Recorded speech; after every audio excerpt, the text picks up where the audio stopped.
So after last time I preached from Psalm 46, I started thinking about how different themes can weave together throughout the Psalms, even though they're so distinct and different.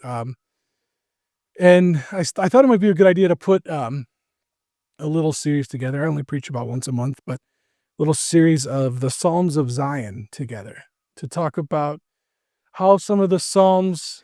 There's several of them, but there's a few that I wanted to talk through. Psalm 46 being one of them. There's a collection of Psalms that celebrate the beauty, the strength, the spiritual significance of Mount Zion, which is, of course, the city of our great King.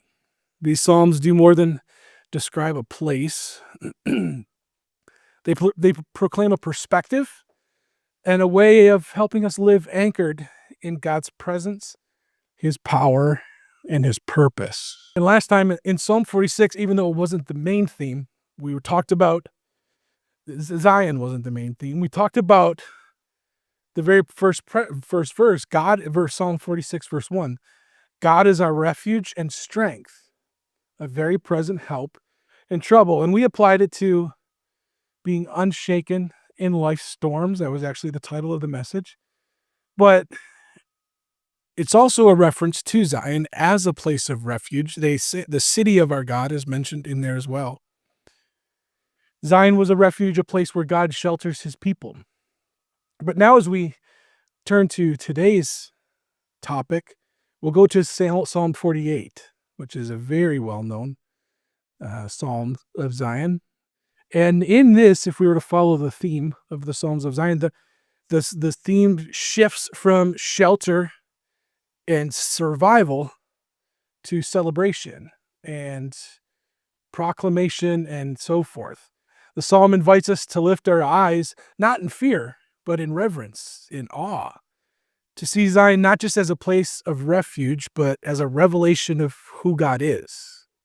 He's our strong, beautiful, unshakable, and ever faithful to us. So if Psalm 46 was about chaos, Psalm 48 is about clarity and renewing a foundation. It's this song of joy, worship, strength, and of course, it also talks about leaving a lasting legacy. So we're not just reading poetry today. We're reading a picture of what it means to live confident in the presence of the Lord, to belong to a city that cannot be moved, that cannot be shaken. So we'll begin here today by Psalm 48, and see where it all starts with the greatness of God revealed in Zion. So let's read these first three verses. Zion is the city of the great King. Great is the Lord. I'm reading it in the King James so that we can hum along the song that goes along with this. Great is the Lord and greatly to be praised in the city of our God, in the mountain of His holiness, beautiful for situation, the joy of the whole earth. We could sing it together. Is Mount Zion on the sides of the north, the city of the great King, right? God is known in her for a refuge. God is great and greatly to be praised in the city of our God, the mountain of His holiness. Have you ever stood in awe of something? Have you seen a sight? Maybe you were sightseeing, or maybe you were just outside taking a walk and you saw a beautiful sunset and just stood there and just said, wow, this is one of the most beautiful things I've ever seen.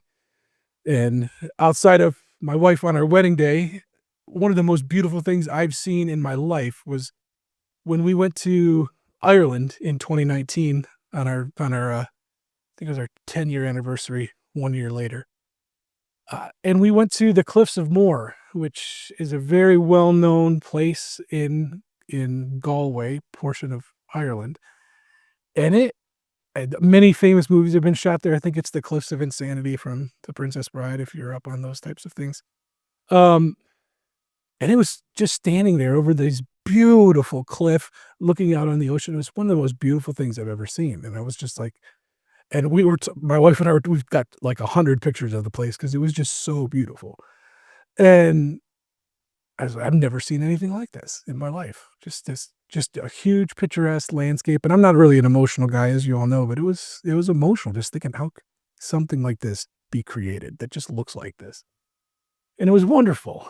And all of that pales in comparison, if you read this verse, in what Zion, the city of our God, is. And why is it? It's because that's the place where God chooses to dwell. That's the place where God is. The presence of the Lord gives Zion its glory. The presence of the Lord gives Zion its unshakable worth. It wasn't that it was this fantastic, marvelous looking place, although there were some great things about it, but it's the fact that that's where God chose to dwell. Psalm 87 verse 2 says, "The Lord loves the gates of Zion more than all the dwellings of Jacob." That's significant. If the Lord says he loves something more than anything else, you might want to pay attention to it, right? Zion's not just beautiful, it's beloved by God. And I've always wondered this. Why did God choose Zion? And I've been hearing about Zion my whole life, right? God didn't choose Mount Hermon. Mount Hermon's the highest peak in all of Israel, or any of the other impressive cities in Egypt or Babylon. He chose Zion, humble but elevated, spiritually significant, because God doesn't look for stature. He could have chosen Mount Hermon, which was the highest point of elevation in Israel. Of course, that makes the most sense. And actually, the verse here, beautiful for situation, actually translates in other translations in the Hebrew is more like elevation. Beautiful in its elevation. And it's not even close to the highest peak in Israel. But it was lifted up, not like Mount Hermon, but spiritually exalted in elevation, because that's where God chose to dwell. And I think this is encouraging for us, because if you look through Scripture, how many times does God choose the biggest, the fastest, the strongest, the most capable, the most qualified, with all of the right powers of speech and eloquence and leadership? How many times has that happened? I can't think of one. I mean, Moses, according to Pastor Bailey, was approximately 6'4", but I have no, other than him telling me that, I have no idea. But even he said, I can't speak, I'm not eloquent. Right? Who does he choose? He chooses the humble, the weak, the non-qualified. He chooses the 5'7" shepherd who's out there fighting off rocks and bears with his stick and his stones. And then he turns him into a fierce warrior, turns him into a worshiper. How does he do it? Because he knows that his heart will follow and respond to him. And that's what God's looking for. We'll get into that a little bit more. It wasn't the highest point of elevation. It wasn't the most prominent. But it was chosen by God because that's the example he wanted to give. And why is it important? Well, this little phrase here, the sides of the north, is important to us. And I know we've heard this before, but this same phrase shows up in Isaiah 14, verse 13. And this is the commonly referred to as Lucifer's kind of statement of fall, if you will. The 5 I wills of Satan, where he said in his heart, I will do this, I will do this. And Isaiah 14, verse 13 says, I will ascend into heaven. I will exalt my throne above the stars of God. I will sit also upon the mount of the congregation, where? In the sides of the north. Isn't it an interesting thing? And I know we've probably heard this before, but Lucifer didn't just want power. He didn't want pride. He didn't want to be like the Most High. He didn't want just to be worshipped. He wanted Zion on the sides of the north, the city of the great king.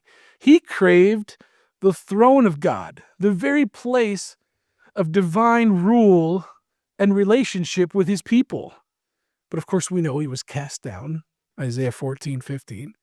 And the city remains what it has always been and always will be, and that is the city of our great King, right?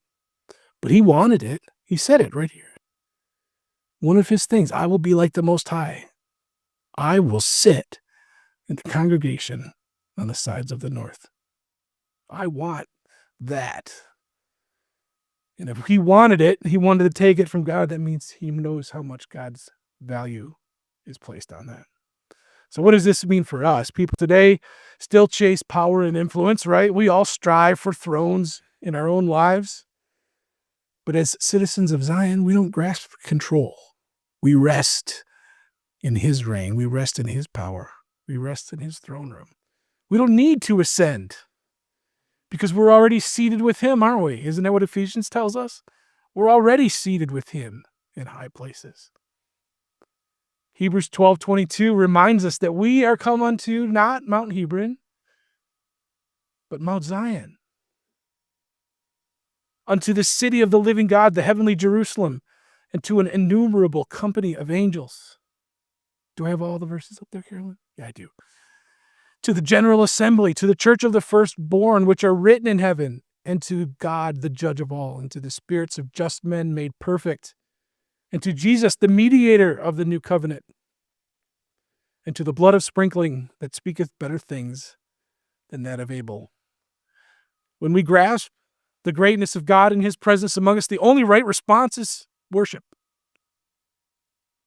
reverence, awe.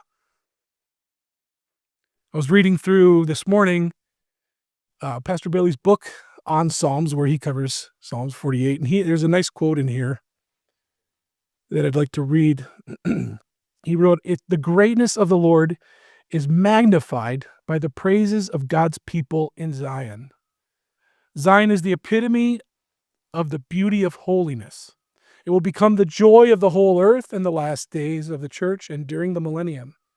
In our days, both naturally in the last siege of Jerusalem and spiritually for the church. Zion is the place of God's habitation and therefore the place of safety and security." So that's point one. God dwells in Zion. God dwells here. And because he dwells here, that's what makes it greater than every other place.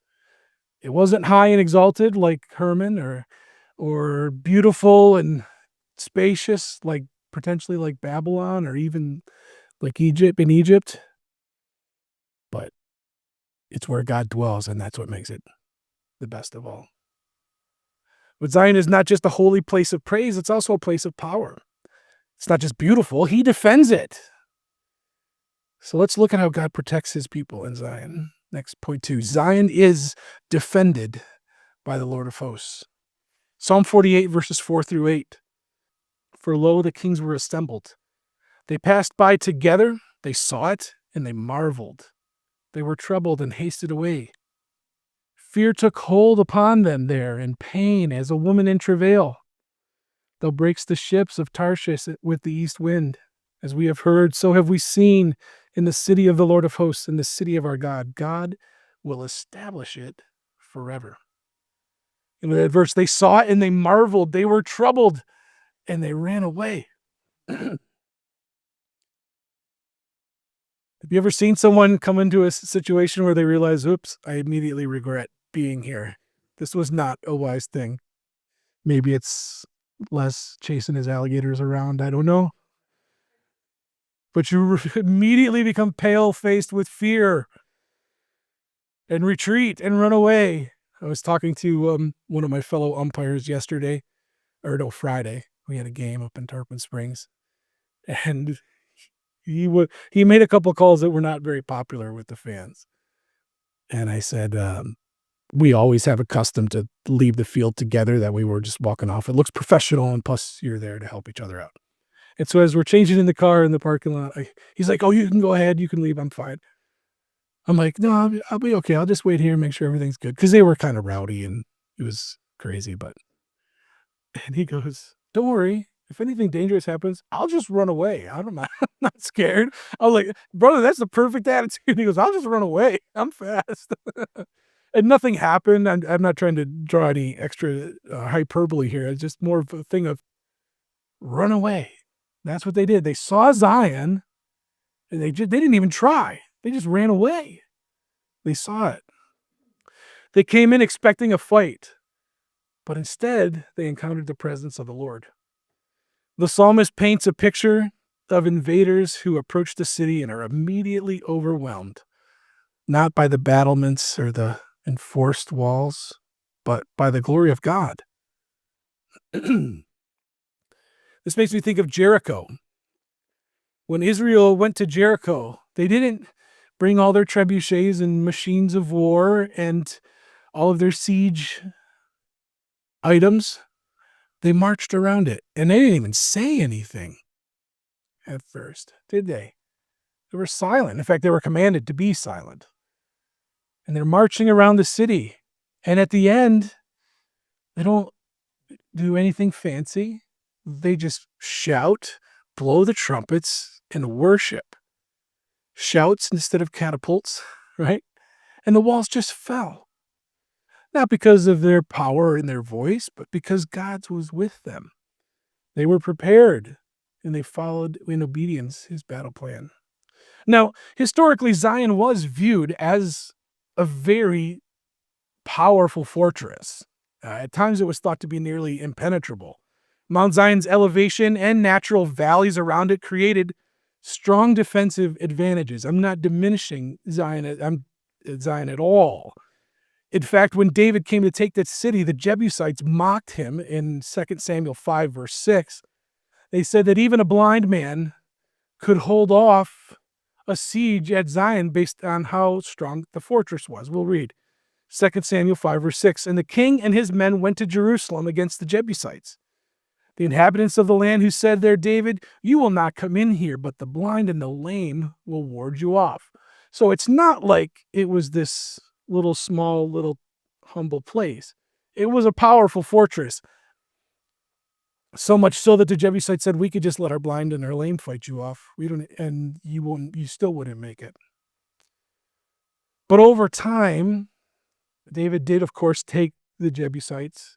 He did, of course, take Zion, and he made it not only his home, but the home of his tabernacle, the tent and the tabernacle of David.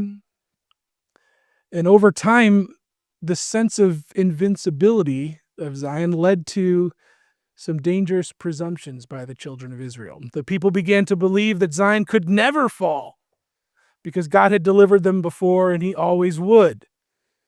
The Baker Encyclopedia of the Bible it's a nice little reference I like to go to on occasion. It says, it is easy to see how the doctrine of Zion's inviolability was perverted into a false sense of security and immunity from punishment. The popular theory of the Lord's eternal choice of Zion became for Israel a cause of presumptuous sin. But God's choice of Zion would not be at the expense of his holiness and his justice.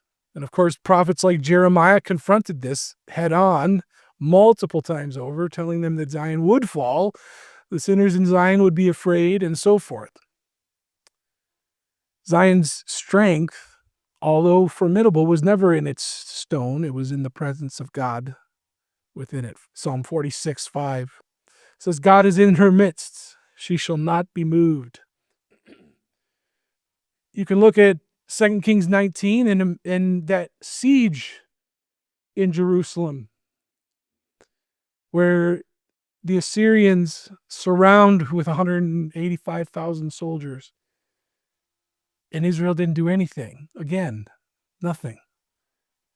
God sent one angel to take care of 185,000 men. And they woke up the next morning and they were all, what does it say? They were all corpses. We just woke up and we're dead. That's what one angel can do. And think we have a 2-to-1 advantage. Isn't that awesome? Anyway, the strength of Zion is not in its walls. That's what I'm trying to get at. It's in God's presence, in his power to defend his people. Psalm 48, verse 7, this little thing here, thou breaks the ships of Tarshish with an east wind. This isn't even poetic. This is rooted in a real event. Jehoshaphat, 1 Kings 22, 48 through 49. Jehoshaphat made a couple poor decisions, overall known as a righteous king, but he made an alliance with Ahab. Then he made an alliance with Ahab's son to build a fleet of ships. But because the alliance was not from the Lord destroyed the ships before they even sailed. And the reason I wanted to bring this out is not just to talk about the danger of poor alliances. We could talk about that all day long. But God, this is under the context of God protecting his people. And he protected them by destroying these ships before they even took sail because of the poor alliance and wrong judgment in this partnership with Ahab's son, who was a wicked man. And I want you to think about this because I didn't really think about it this way before, but sometimes God defends his people not just by stopping their enemies, but by stopping us from moving in a wrong direction. He defends us by protecting us from us. Doesn't he? This was a poor decision. It was financially ruinous to have all these ships get destroyed. But he saw the danger coming and destroyed it before it even got started. And when we submit to him, even though a broken ship is expensive, but it was an act of mercy and protection. So we'll think about that. What are you being threatened by? Is it thoughts? Is it hopefully nothing physical? But God can protect us. Are we surrounded by his presence? His presence goes with us where we go, and he protects his people. He doesn't just defend his people, he dwells with them. And when we live in his presence, our response is worship, which is what we're going to talk about next. Zion is a place where worship springs forth from remembrance. Psalm 48, 9 through 11. We have thought of thy loving kindness, O God, in the midst of thy temple. According to thy name, O God, so is thy praise unto the ends of the earth. Thy right hand is full of righteousness. Let Mount Zion rejoice. Let the daughters of Judah be glad because of thy judgments. The key little phrase here is, we have thought of thy loving kindness in the midst of thy temple. It wasn't just a place of strength. It was a center of worship. It was on Mount Zion that David set up the tabernacle of David, bringing in the Ark of the Covenant into the city with great celebration. David's tabernacle was marked by continual praise and worship 24/7. He had priests recording all of the thanksgiving that happened in front of the Ark of the Covenant. He appointed singers, musicians, priests to minister day and night before the ark. And you can read all this in 1 Chronicles chapters 15 through 16. And this is a prophetic picture of what New Testament worship was supposed to look like. Intimate, joyful, centered on access to God's presence. David put a tremendous amount of preparation into understanding what pleased God, because when he made the error, set out his hand to steady the ark, and he perished, David was scared. He said, well, wait a minute. I thought I was doing something good here. And he's dedicated years to learning what it means to approach God in true praise and worship.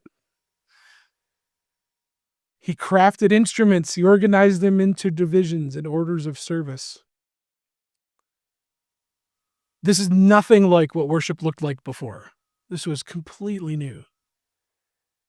Under Moses, the ark was hidden under a veil, as we all know, with very limited access, once a year for the high priest, and that was it. But with David, he understood something was different. The worship, quote unquote, in the tabernacle of Moses was very ritual, offering sacrifices. And David makes many comments on this. First of all, Psalm 40, verse 6, where he says, because he's a man after God's own heart, he understands what God really wants. Sacrifice and offering, thou didst not desire. Mine ears have you opened. Burnt offering and sin offering have you not required. But what does he require? Psalm 51:17, the sacrifices of God are a broken spirit, a contrite heart. Oh God, you will not despise those things. David tore away the veil and placed the ark in a tent, not a grand temple, because he knew that that would please God. He knew what most pleased God was humble worship and a contrite heart. He was inviting the people into something that was more than just ritual. It was about relationship. It was about relationship, and it foreshadowed the new covenant, where Jesus, when he died, we know the veil in the temple tore, didn't it? Meaning, and Paul beautifully expounds all of this in Hebrews, where he says that was our entrance into the Holy of Holies. We have access through the blood of Christ into the Holy of Holies to be in his presence, not just once a year, not just ritual, not just sacrifice and offering, but we could be in his presence. We don't need a priest to go in there on our behalf. We can go in there ourselves. Isn't that amazing? In many ways, in a lot of ways, it is a foreshadowing of what is to come in new covenant, what was to come in new covenant worship. It worships, even really, we mirror a lot about how we worship the Lord today based on David's patterns and so forth. We gather not around rituals or sacrifices, but around the presence of God, don't we? We don't rely on a veil or a priest to lead us in. We come in to his presence. We do it here today, every day at home as well. And every time we lift our voices, we sing, we clap our hands, we dance when our ancient knees will allow us to, played an instrument, right? All that stuff comes from the Davidic pattern of worship. This is why the prophet Amos is quoted in Acts 15, but he said in Amos 9:11, "In that day will I raise up the tabernacle of David that is fallen, and close up the breaches thereof, and will raise up his ruins, and I will build it as in the days of old." It's an amazing thought, because God isn't going to build up or raise up the tabernacle of Solomon, which was far superior in terms of aesthetic beauty, is ginormous, gold-plated everything. But God didn't say, I'm going to build up the tabernacle of Solomon. I'm going to raise up the tabernacle of David. A place of open access to the ark, because once Solomon's temple was dedicated, the veil came back down. And not until Jesus dying on the cross did that veil get torn away. So we have this small little window of a preview, a sneak peek of what is to come here in the Old Testament. That's how unusual this thing is. They had never seen it before, and it never happened again until hundreds of years later when Jesus died on the cross. That's how special this place is to God. The worship in Zion wasn't ritual. It was relational. It was a relationship. And it was a picture of what was to come as Christ opened the veil for us to meet with him. What does it say? The psalmist says, "We have thought of your loving kindness in the midst of your temple." This is not abstract. This is remembering what God has done for us while we are in his presence. That's why we sing songs like, "Look what the Lord has done for us." We're remembering all of the great things that he has done. We're rehearsing them over and over again, and we're praising him and we're thanking him. It's birthed out of remembrance. It's birthed out of remembering so that we can remind ourselves that we're not in an unending trial, right? He's met us before and he'll meet us again. When we feel low, which we all do, when worship feels dry or stale, maybe we don't feel like opening our Bible, try to remember, look what the Lord has done for me in the past. Even though it might feel a little dry, we all go through those times. Everybody does. Oh, I can't do this, right? Right? Or you just feel like, yep, that was a Leviticus chapter that I'll never understand again, right? Or you get into Chronicles and you got 18 names that you can't pronounce in a row. You're like, oh. But look at what the Lord has done. Look at how he's done, what he's done for us. True worship is out of remembrance. It's in awe of who God is and what he has done for us. The beauty of Zion wasn't just the praise. It was that the praise came from people who remembered what God had done for them and gave thanks for them. So when we remember his righteousness, his faithful acts on our behalf, it should spring up well springs of joy, right? Isn't that another Psalm? Springs of joy, all my springs are in thee. It's not manufactured, it's natural. Right? So worship is powerful, but it's not meant to stop with us. This whole vision, this whole conversation, this whole thought, it's not meant to stop with us. It's meant to echo from generation to generation, isn't it? And that's why the last point we're looking at today is Zion is a legacy to be passed on to the next generation. Let's read Psalm 48, 12 through 14. Walk about Zion and go around about her. Tell the towers thereof, mark ye well her bulwarks or her walls. Consider her palaces, that ye may tell it to the generation following, for this God is our God forever and ever. He will be our guide even unto death. This section is like a guided tour around the city of Zion. Walk the walls, look at the strength, reflect on its beauty, feel the security, understand the protection, then go tell the story. Then go tell the story. What does it say? Tell it to the generation following. Zion is, of course, a very personal experience for us to be born in Zion. It says this man and that man was born in, but it's also about legacy.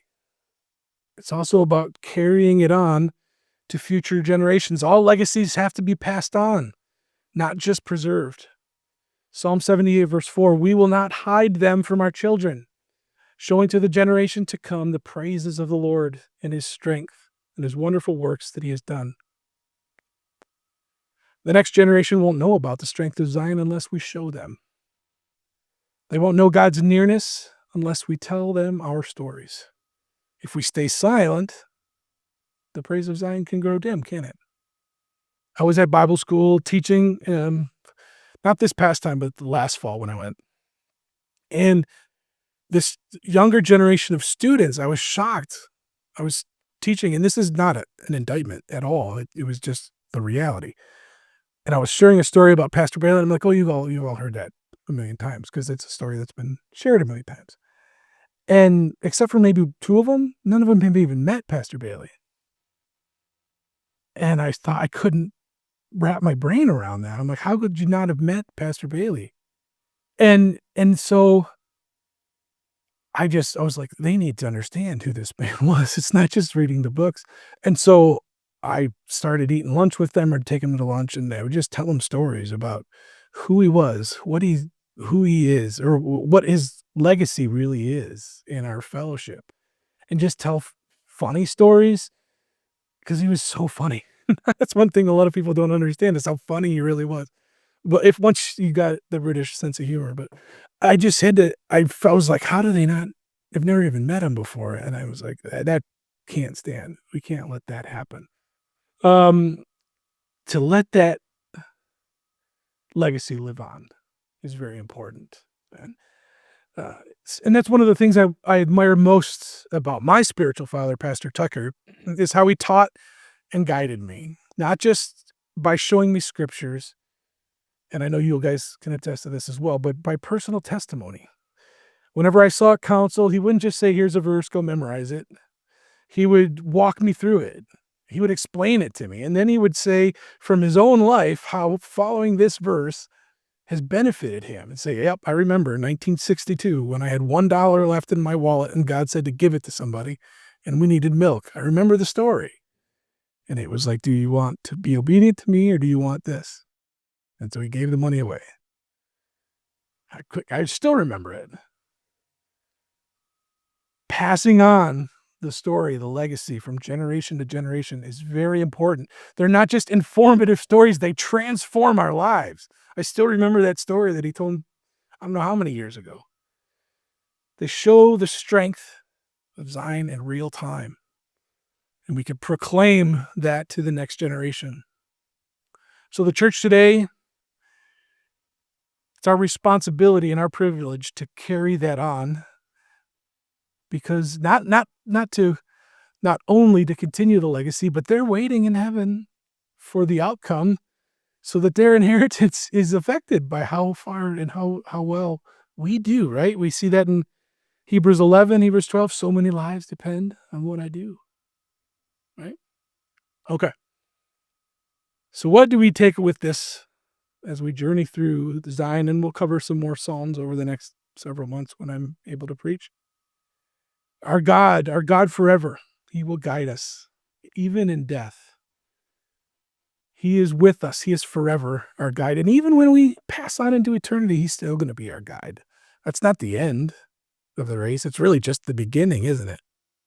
He's still our guide. He's still our transport. He's still with us always. And we're still going to grow. One of the things Dr. Paul Karam always used to say is it will take all of eternity for us to understand the greatness and the depth and the magnitude of who God really is. And if you think about that, that'll really warp your mind, won't it? It'll take all of eternity for us to even to just begin to understand who he is. So this psalm here, Psalm 48, we've probably all read it a million times. We know the song that's based on it, on the first couple of verses. It closes on this deep reassurance that God isn't just king over the city, he is our shepherd. He is the one who leads us. He is the one who goes with us. So today we've seen that Zion is exalted because God dwells there. Zion is defended by the Lord of hosts. Zion is a place where worship springs from remembrance. And Zion is a legacy to be passed on to the next generation. This isn't theology, folks. This is reality. This is true. This city belongs to him, and we are invited into that place. And that's where I want to be, and I know that's where we all want to be. It's the lens through which we worship, we trust, we live, we remember, we testify, we share. So hopefully, I know we've probably heard sermons on this psalm many, many times, but hopefully this sparked a renewed interest, something new. It did for me. And just remember where we began. It was Psalm 46. God is in the midst of her. She shall not be moved. That's why we can be unshaken. But in Psalm 48, it shows us what that life really looks like. Anchored in worship, defended by God, declaring his faithfulness for all generations. So Zion stands forever. And as we are in him and as we trust in him, so shall we. Amen.